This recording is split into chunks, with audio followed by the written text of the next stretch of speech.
bollette anche 300 euro in più a famiglia, approvato il decreto antirincari. Le imprese servono però nuove politiche energetiche.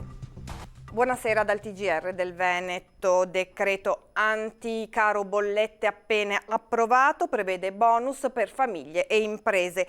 Una misura emergenziale per i prossimi 3 mesi. Allora vediamo che cosa prevede le reazioni delle categorie economiche dei consumatori nei servizi di Alessia Piovesan.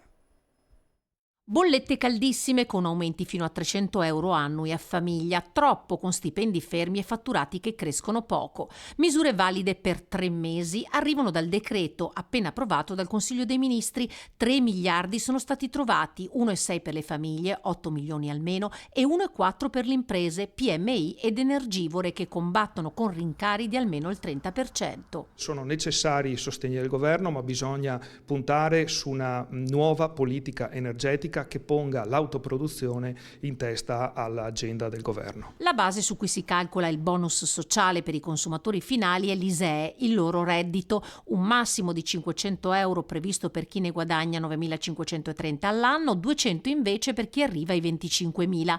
Per ottenere questo bonus è necessario presentare all'INPS la dichiarazione sostitutiva unica, la DSU, ottenendo l'attestazione del proprio reddito. Dalle bollette delle aziende invece verranno tolti i cosiddetti oneri di sistema, le voci fisse, e il risparmio sarebbe intorno al 20%. Bene, dicono le imprese, ma ci sono storture nel sistema. Le principali aziende produttrici di energia elettrica in Italia sono aziende che hanno una forte partecipazione pubblica.